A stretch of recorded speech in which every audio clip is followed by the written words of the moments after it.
আমরা আছি কুমিল্লার সেই ভাইরাল জায়গায়, যেটা অনেকে আসছে এই জায়গায়। এই জায়গার ফুল গাছের গানটা এত সুন্দর, মানে এক কথায় ধরতে গেলে আমি দ্বিতীয় ইউরোপ কান্ট্রিতে আছি এরকম আমার ফিল হইতেছে আমাদের এই কুমিল্লাতে। এক কথায় অসাধারণ এই জায়গার ভিউটা। আসলে আমরা যদি কুমিল্লার মানুষেরা যদি এই কুমিল্লাতেই ঘুরতে না পারি, মানে এটা আসলে ব্যর্থ, আমাদের সবার জন্যই ব্যর্থ। যে এত সুন্দর কুমিল্লাকে দেখে আমরা অনেকেই অনেক জায়গায় ঘুরতে যাই, সেটা আমাদের জন্য খুবই মানে কি বলে দুঃখজনক বিষয়টা। এত সুন্দর একটা পরিবেশ, আপনারা অবশ্যই আসবেন এবং এই জায়গাটা একবার হলে দেখে যাবেন। এই যে আমার পিছনটাতে দেখতেছেন গাছ, এই জায়গাটা গাছটা অনেক সুন্দর লাগতেছে আমার কাছে। যে দেখেন কত ফুল পড়ে আছে, আর এটা গাছে কি গাছ এটা আমরা এখনো জানি না। এই যে দেখেন, আর অনেক সুন্দর এই জায়গাটা। তো আপনারা আমার সাথে থাকুন এবং দেখতে থাকুন আমার সম্পূর্ণ ভিডিওটা। আর আমি আজকে পাসপোর্ট অফিসে গিয়েছিলাম আমার পাসপোর্ট আনতে, তো অনেক দেরি হয়ে গেছে আর প্রচন্ড বৃষ্টি ছিল, এই কারণে আমার একটু দেরি হয়ে গেছে। তো অবশ্যই আমি ড্রোনের ফুটেজটা আপনাদেরকে দেখাবো যে মানে এই জায়গাটা কত সুন্দর লাগে। এই যে আমার পেছনটা দেখতেছেন, অনেক সুন্দর জায়গা। মোটামুটি অনেকেই আছে এই জায়গায় ছবি তুলতে এবং ভিডিও করতে। তো আমিও চলে এসেছি সেই ভাইরাল জায়গায় যেখানে অনেক ফুল রয়েছে। আর এই যে আমার পিছন দেখতেছেন, অনেকে ছবি তুলতেছে আর এই জায়গার ভিউটা এনজয় করতেছে।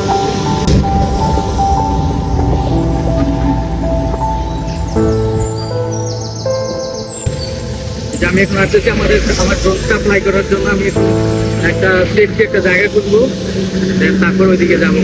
আর যারা এখানে আসতে চান, এটার লোকেশনটা হচ্ছে কোটপাই প্রাথমিক বিদ্যালয়ের সামনে। মানে আপনি যদি ঢাকা থেকে আসতে চান তাহলে চান্দিনার পরে, আর যদি কুমিল্লা থেকে আসতে চান তাহলে হচ্ছে লোকেশনটা মানে চান্দিনার আগে।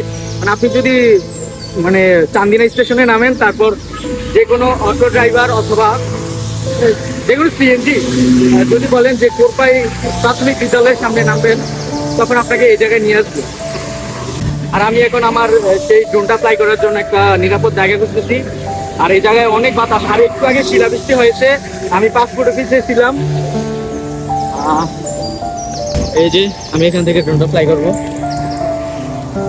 আর এখন আমি আমার এখান থেকে ড্রোনটা ফ্লাই করব। এটা একটা নিরাপদ জায়গা। আর ওই যে দেখা যাচ্ছে আকাশে অনেক পরিমাণে চিল দেখা যাচ্ছে, মানে ঈগল পাখি আর কি, ঈগল পাখি দেখা যাইতেছে। আমারও খুব ভয় করতেছে, যদি ঈগল পাখি আমার ড্রোনটাকে ক্র্যাশ করে তাহলে আমি শেষ। ওই যে আকাশে অনেক ঈগল পাখি দেখা যাচ্ছে, ভাবতেছি কি করব, ড্রোনটা ফ্লাই করবো অবশ্যই। আসছি যেমন মানে ড্রোনটা ফ্লাই করবো ইনশাল্লাহ। আমি আমার ড্রোনটা রেডি করে ফেলেছি, তো জানি না কি হবে, দুঃসাহসী বলতে গেলে। ড্রোনটা এখন ফ্লাই করব। ফাইনালি আমার ড্রোনের ভিডিওটা শেষ করলাম। অবশ্যই ভিডিওটা শেষ পর্যন্ত দেখবেন, আর ভালো লাগলে সাবস্ক্রাইব করবেন এবং ভিডিওটা শেয়ার দিবেন।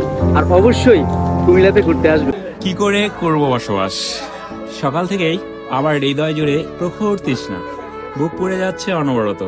ভাদ্রের জলধারা মুছতে ব্যর্থ হবে এই দাও দাও তেষ্টা জোড়াতে। বনপড়া সিংহলা হরিণের মতো অসহায় তাকাই দিকে নেকড়ের মতো খেকে ওঠে রোদ আমাকে ভাবছে কাবাব রূপে। দু চোখে ক্ষুধার্ত পশুর জটর জ্বালা, পথে পড়ে তার ঘোড়ার কঙ্কাল, দুঃখ গাছের ডালে ঝুলন্ত বিজয় সাপ, বাড়িতে লুণ্ঠিত পুরো রক্ত চিহ্নময় পোশাক, আর অতিকায় মরু কাকড়া আমাকে ভয় দেখাচ্ছে। হোঁচট খেয়ে বারবার বাড়িতে মুখ তুলতে বলি। আমার চোখের তৃষ্ণা আর বুকের তৃষ্ণা একদিকে আর্তনাদ করে মরা নদীর মতো। আজ তোমাকে দেখার সঙ্গেই হৃদয়ের দুকুল ছাপে যে গোটে তৃষ্ণা নিবের জলবায়ুতা।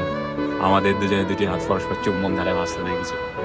আমার মুখ হবে আনন্দ সে ঝাপটা দেখতে মুগ্ধ হলে। কয়েক মিনিট পরেই আমার মুখে বিষণ্ণতার উকি ঝুঁকি দেখে তোমাকে স্পর্শ করার মন খারাপের নীলাভ আঙ্গুল। তুমি আমার বিষণ্ণতার উৎস জানতে চাইলে আমি আমার অসুস্থতার কপট উচ্চারণ করি, অথচ তোমার কদিন এখানে দেখতে পাবো না ভেবেই আমার হৃদয় তুলে লুটে গেছে আহত দৈলের মতো। তোমাকে আবার দেখার জন্য নিরুপায় হয়ে আমাকে অপেক্ষা করতে হবে আরো 7 দিন। এই দীর্ঘ প্রতীক্ষার নিষ্করুণ ঘরে কি করে করব বসবাস? আশা করি আজকের ভিডিওটা খুবই ভালো লাগবে। আজকের মতো আমি এখানে শেষ করছি। আল্লাহ হাফেজ।